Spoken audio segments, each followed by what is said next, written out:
ضروری نہیں کہ ہر ایک کی منشا کے مطابق آپ زندگی گزاریں، ہر ایک کو راضی کرنے کی کوشش کریں۔ بندے کے لیے جو ضروری ہے وہ صرف یہی ہے کہ وہ اللہ رسول کی مرضی کے مطابق زندگی گزارے۔ اللہ رسول کو راضی کر لیا تو سمجھو کہ کامیاب ہو چکا، اور لوگ تو راضی ہوتے ہی نہیں ہیں، اور نہ لوگوں کو راضی کرنا جو ہے وہ مقصود ہونا چاہیے۔ جو بھی عمل ہو اخلاص کے ساتھ ہو، اللہ کی رضا کے لیے ہو، اس کے بہترین اجر بھی ہے، ثواب بھی ہے، فائدہ بھی ہے۔ لیکن جس میں لوگوں کو راضی کرنا ہے، دکھلاوا ہے، ریاکاری ہے، تصنع ہے، بناوٹ ہے، تو پھر وہ عمل مقبول نہیں ہے۔ تو کوشش کی جائے کہ جو بھی عمل ہو وہ اللہ کی رضا کے لیے ہی ہو۔ میں سناؤں تو اللہ کی رضا کے لیے سناؤں، آپ سنیں تو اللہ کی رضا کے لیے سنیں، اہتمام کرنے والوں نے اہتمام کیا تو اللہ کی رضا کے لیے ہونا چاہیے، اور حاضرین حاضر ہوں تو صرف اللہ کی رضا کے لیے حاضر ہوں۔ پھر یہ سارا کام جو ہے وہ ہمارے لیے نیکی بن سکتا ہے۔ تو اس لیے سب سے پہلے ریاکاری سے بچنا جو ہے وہ نہایت ضروری ہے۔ ریاکاری بہت بری چیز ہے، اسے شرک اصغر کہا گیا ہے، اور اس کے متعلق حدیث پاک میں آتا ہے کہ بندہ اللہ کی بارگاہ میں جب حاضر ہوگا، اللہ رب العزت ارشاد فرمائے گا کہ تو نے جو اعمال کیے تھے اس میں تیری نیت یہ تھی کہ تاکہ لوگ تجھے اچھا سمجھیں، لوگ تجھے جو ہے وہ اچھا جانیں، لیکن تو نے لوگوں کو راضی کرنے کی کوشش کی، لوگوں کے سامنے اچھا بننے کی کوشش کی، تو لوگوں کے سامنے تو اچھا بن چکا، لوگوں نے تجھے اچھا کہہ دیا، لیکن میری رضا کی خاطر نہ تو نے کچھ کیا، نہ آج تیرے لیے کچھ ہے۔ سبحان اللہ۔ تو اس لیے ساری محنت جو ہے وہ ضائع ہے۔ ریاکاری کسی بھی کام میں جائز نہیں ہے۔ کوئی بھی نیکی کا کام ہے، پڑھنا ہے، پڑھانا ہے، خیر کا کام ہے، صدقہ و خیرات ہے، ریاکاری جو ہے وہ بالکل نہیں ہونی چاہیے، صرف اور صرف اللہ کی رضا ہونی چاہیے۔ اللہ کی رضا کے لیے کیا گیا مختصر عمل وہ بھی باعث نجات ہو سکتا ہے۔ اور بندے کی زندگی میں پتہ نہیں کون سی نیکی ہے کہ جو اللہ کو مقبول ہو جائے اور اللہ اس نیکی سے راضی ہو جائے اور بندے کو معاف فرما دے۔ یاد رکھیں کہ اللہ رب العزت کی رحمت جو ہے وہ صرف بہانے ڈھونڈتی ہے۔ آپ جانتے ہیں، کئی دفعہ حدیث پاک سنی ہوگی، بخاری شریف میں یہ حدیث پاک موجود ہے کہ ایک بدکار عورت ہے، ساری زندگی جو ہے وہ گناہوں میں گزری، لیکن ایک جگہ سے گزر ہوا تو کیا دیکھا کہ کتے کا ایک بچہ جو ہے وہ پیاسا بھی لگ رہا ہے اور مٹی چاٹ رہا ہے۔ اس نے اس کے لیے پانی کا انتظام کیا، پانی پلایا۔ اللہ نے اس کی صرف اسی ادا کو پسند فرمایا اور اسے توبہ کی توفیق بخشی اور اسے معاف فرما دیا۔ یعنی زندگی میں کوئی نہ کوئی کام تو ایسا ہونا چاہیے جو صرف اللہ کے لیے ہو، اور وہ کام جو ہے اصل میں وہ خاتمہ بالخیر کی ضمانت ہے۔ اور یاد رکھیں، حدیث پاک میں ہے کہ بہت سارے ایسے لوگ ہیں جو پراگندہ بالوں والے ہیں، اور دروازوں پر آتے ہیں تو لوگ دروازوں سے ہٹا دیتے ہیں، وہ کچھ سنانا چاہیں تو لوگ سننے کے لیے تیار نہیں ہوتے، لیکن ایسے مقدس لوگ اللہ کے ہاں اتنے مقبول ہوتے ہیں کہ اگر وہ کسی کام کے کرنے کا اللہ کی بارگاہ میں جو ہے وعدہ کر لیں، قسم اٹھا دیں، اللہ ان کی قسم کو نہیں توڑتا بلکہ ان کے منہ سے نکلی ہوئی بات کو پورا کر کے ہی رہتا ہے۔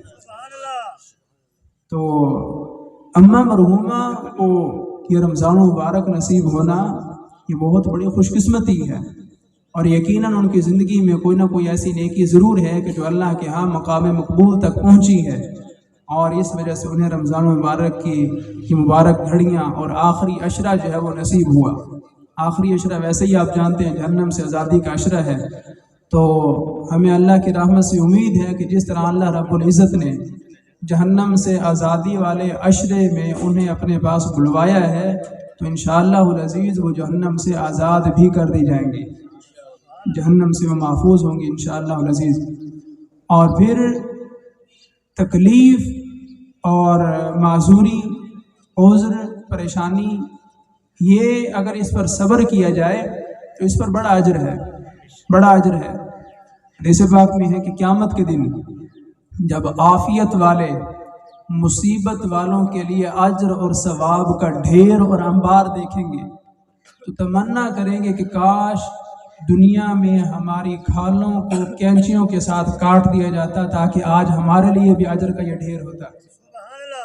صبر ہونا چاہیے، اگر مصیبت پہنچے تو اس پر صبر کریں تو پھر ہی اجر ہے۔ تو میری معلومات کے مطابق کافی عرصے سے وہ علیل ہیں اور معذوری کی حالت میں انہوں نے زندگی گزاری ہے۔ اللہ رب العزت ان کی اس معذوری کے صدقہ ان کی مغفرت کاملہ فرمائے، اور یقیناً انہیں کوئی زندگی کا کوئی اچھا عمل اور رضا الہی کا کوئی کام جو ہے وہ ان کے کام آیا ہے، اسی وجہ سے رمضان مبارک کا آخری عشرہ نصیب ہوا۔ اور حدیث پاک میں ہے کہ رمضان مبارک کی جیسے ہی آمد ہوتی ہے، ایک روایت میں ہے کہ آسمان کے دروازے کھول دیے جاتے ہیں، دوسری روایت میں ہے کہ جنت کے دروازے کھول دیے جاتے ہیں، جہنم کے دروازوں کو بند کر دیا جاتا ہے۔ فرمایا کہ جو رمضان مبارک میں اس دنیا سے کوچ کرے، عذاب قبر سے بھی وہ محفوظ کر دیا جاتا ہے اور حساب و کتاب سے بھی وہ محفوظ کر دیا جاتا ہے، نکیرین کے سوالوں سے بھی وہ محفوظ ہے۔ تو رمضان مبارک بڑا عظمتوں والا، بڑا بابرکت مہینہ ہے، اور پھر جیسے جیسے رمضان مبارک اختتام پذیر ہوتا چلا جاتا ہے، اسی طرح اللہ کی رحمتوں کی برسات مزید بڑھتی چلی جاتی ہے۔ پہلے عشرے سے زیادہ دوسرے عشرے میں، دوسرے عشرے سے زیادہ تیسرے عشرے میں، تیسرے عشرے سے زیادہ رمضان مبارک کی آخری رات میں، آخری رات میں فرمایا کہ اللہ رب العزت بے حساب لوگوں کو جہنم سے آزادی عطا فرما لیتا ہے اور مغفرت فرما لیتا ہے۔ صحابہ اکرام نے عرض کی یا رسول اللہ صلی اللہ علیہ وسلم، حضور کیا رمضان مبارک کی آخری رات ہی لیلۃ القدر ہے؟ فرمایا نہیں، لیلۃ القدر آخری رات ہونا ضروری نہیں ہے، لیکن کیا تم جانتے نہیں ہو کہ بندہ جب محنت مزدوری کرتا ہے، پھر جب وہ کام سے فارغ ہوتا ہے تو اسے پورا اس کا بدل اور اجرت اس کے جو ہے وہ حوالے کر دی جاتی ہے۔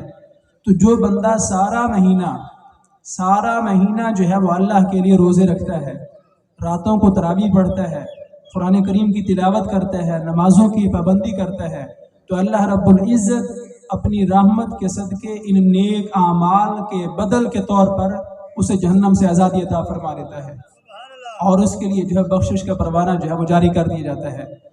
تو رمضان مبارک میں روزے کی حالت میں فوت ہونا، حضرت عائشہ صدیقہ رضی اللہ تعالیٰ عنہ سے روایت ہے، فرماتی ہیں کہ حضور نے ارشاد فرمایا جو بندہ روزے کی حالت میں فوت ہوا، اللہ رب العزت قیامت تک جتنے رمضان مبارک کے روزے آئیں گے ساروں کے برابر اسے اجر عطا فرمائے گا۔ تو بڑی فضیلت ہے، لیکن یاد رکھیں شاید کسی کے ذہن میں یہ سوال آئے کہ رمضان مبارک میں تو کافر بھی مر جاتے ہیں، فاسق بھی مر جاتے ہیں، تو کیا ان کے لیے بخشش ہے، ان کے لیے بھی جہنم سے آزادی ہے، ان کے لیے بھی عذاب قبر سے جو ہے وہ حفاظت ہے، نکیرین کے سوالوں سے وہ بھی محفوظ ہیں؟ نہیں، یاد رکھیں کہ یہ اعزاز صرف اور صرف حضور کی وجہ سے مسلمانوں کو ہی نصیب ہے، اور جو اسلام کے ماننے والا نہیں ہے اسے یہ اعزاز بھی نصیب نہیں ہے۔ یا آپ یوں کہہ سکتے ہیں کہ عارضی طور پر ان سے عذاب کو روک لیا جاتا ہے، جیسے ہی رمضان مبارک پورا ہوتا ہے ان سے وہ جو عذاب روکا ہوا ہوتا ہے وہ دوبارہ شروع ہو جاتا ہے، اور حساب و کتاب، سوال و جواب کا جو سلسلہ رکا ہوا ہوتا ہے رمضان مبارک گزرنے کے بعد، ان سے وہی سوال، وہی جواب اور وہی عذاب کا سلسلہ کفار کے لیے شروع کر دیا جاتا ہے۔ تو یہ اعزاز معافی کا صرف اور صرف مسلمانوں کے لیے ہے، اور اللہ کی بارگاہ میں دعا بھی کرنی چاہیے کہ اللہ رب العزت خاتمہ بالخیر فرمائے، اچھا خاتمہ جو ہے وہ نصیب فرمائے، اور اگر اچھا خاتمہ ہو گیا تو نجات انشاءاللہ ہو جائے گی، اور اگر خدا نخواستہ اچھا خاتمہ نہ ہوا تو ساری زندگی کی محنت جو ہے وہ رائگاں ہو سکتی ہے اور ضائع ہو سکتی ہے۔ اور اللہ رب العزت قادر مطلق ہے، اور وہ چاہے تو مختصر سی نیکی پر جو ہے وہ معافی عطا فرما دے، جس طرح بخاری شریف کی حدیث پاک سن چکے ہیں کہ بدکار عورت ہے، لیکن اللہ نے چاہا صرف ایک کتے کے بچے کو پانی پلانے پر جو ہے ایک مختصر سے عمل پر اللہ نے اسے جو ہے معافی عطا فرما دی اور بخشش کا پروانہ عطا فرما دیا. اور اگر اللہ چاہے تو ساری زندگیوں کی محنتوں کو ضائع اور بیکار اور رائگاں کر دے. اس لیے نیکی کر کے بھی ڈرنا ضروری ہے اور اللہ کی بارگاہ میں دعا ضروری ہے تاکہ اللہ رب العزت اس نیکی کو قبول فرمائے. اور نیکی مقبول وہی ہوتی ہے جس میں رزق حلال شامل ہو. رزق حلال شامل نہیں ہے تو نیکی مقبول نہیں ہے. اور آج ہم تو پتہ نہیں کس دور میں جو ہے وان پھنسے ہیں. حلال حرام کی تمیز آہستہ آہستہ جو ہے وہ ختم ہو رہی ہے. ایک وہ پاکیزہ دور ہے. حضرت امام احمد بن حنبل رضی اللہ تعالی عنہ جلوہ افروز ہے. ایک عورت حاضر ہوتی ہے، آ کر سوال کرتی ہے، اے امام احمد بن حنبل بتائیں کہ میں رات کو اپنی چھت پر بیٹھ کر جو ہے وہ سوت کاٹ رہی تھی. اتنے میں شاہی لشکر جو ہے وہ گزرا. میں نے اس شاہی لشکر کی روشنی میں بیٹھ کر سوت کاٹ لیا. بتائیں کیا وہ سوت میرے لیے جائز ہے؟ اس کا استعمال میرے لیے حلال ہے یا حرام ہے؟ آپ تصور کریں کیسا پاکیزہ دور ہے، کیسا پاکیزہ دور ہے. اور یہ مردوں کی بات نہیں ہو رہی، یہ عورتوں کی بات ہو رہی ہے. یعنی عورتوں کو کتنا فکر ہے حلال کا حرام کا. اب امام اعظم امام احمد بن حنبل رحمۃ اللہ تعالی علیہ اس عورت سے پوچھتے ہیں کہ بتائیں آپ کا کس گھر کے ساتھ تعلق ہے؟ انہوں نے بتایا کہ میں حضرت بشر حافی رحمۃ اللہ علیہ کی بہن ہوں. فرمایا کہ اگر بشر حافی کی بہن ہے تو وہ سود تیرے لیے حلال نہیں ہے. کیوں کہ تیرا بھائی بشر حافی جو ہے وہ تو مشکوک چیزوں سے بھی بچتا ہے، تو اس کی بہن ہے. جس طرح وہ تقوی کے اعلیٰ مقام پر ہے تجھے بھی اسی طرح تقوی کے اعلیٰ مقام پر ہونا چاہیے. اسی طرح امام اعظم رحمۃ اللہ تعالی علیہ کپڑے کی تجارت کے جو ہے وہ آپ کا کاروبار ہے، اور آپ کہیں گئے، بچے کو دکان پہ بٹھایا، ایک کپڑا تھا اس میں کچھ عیب تھا. اور حدیث پاک میں اسلام میں ہمیں یہ حکم ہے کہ آپ تجارت کریں، مبیع میں چیز جو بیچنی ہے اس میں جو بھی عیب ہے خریدنے والے کو بتا دیں کہ اس میں یہ عیب ہے. آپ کا دل چاہے آپ خرید لیں، نہ چاہے تو پڑا رہے، کوئی اور لے جائے گا. اور ظاہری بات ہے جس میں عیب ہے نقص ہے اس کا ریٹ جو ہے وہ کم ہوگا. اور ایک کپڑا ہے اس میں عیب ہے، امام اعظم نے اس کپڑے کو جو ہے وہ سائڈ پر رکھا ہوا ہے. جو بھی آتا ہے بتاتے ہیں کہ اس کپڑے میں یہ نقص ہے، یہ عیب ہے، اس کی قیمت کم ہے، خریدنا ہے تو خرید لیں ورنہ دوسرا خرید لیں زیادہ ریٹ والا بے عیب کپڑا. وہ کپڑا سائڈ پر پڑا ہوا ہے. آپ کہیں چلے گئے، پیچھے لڑکا جو ہے دکان پر کام کر رہا ہے اور کوئی عورت آئی کپڑا خریدنے کے لیے. انہوں نے وہی کپڑا اٹھایا اور بیچ دیا، اور یاد نہ رہا کہ اس کپڑے کا عیب جو ہے وہ بیان کرنا ہے. قیمت پوری لے لی دوسرے کپڑے کی طرح. شام کو جب امام اعظم رحمۃ اللہ تعالی کو پتہ چلا کہ وہ کپڑا بک چکا ہے اور پوری قیمت میں بک چکا ہے، ہم تصور کریں کہ ہم کس طرح زندگی گزار رہے ہیں. امام اعظم رحمۃ اللہ علیہ نے شام کو جتنی بھی سیل ہوئی ساری راہ خدا میں خرچ کر دی. اور میں کہ مجھے کیا معلوم کہ اس عیب والے کپڑے کا جو بدل ہے وہ کون سی رقم ہے، مجھے تو معلوم نہیں ہے. تو لہٰذا میں صرف اسی کپڑے کی قیمت کو صدقہ کرنے کے بجائے سارے دن کی کمائی صدقہ کرتا ہوں. منافع بھی ساتھ، موڑی بھی ساتھ، سارا کچھ راہ خدا میں خرچ کر دیا تاکہ کہیں قیامت کے دن امام اعظم جو ہے وہ پکڑ میں نہ آ جائیں. اتنا خوف ہے اللہ کی بارگاہ میں اور اتنا ڈر ہے. اور مومن ایمان جو ہے وہ یہی ہے، الایمان بین الخوف والرجاء.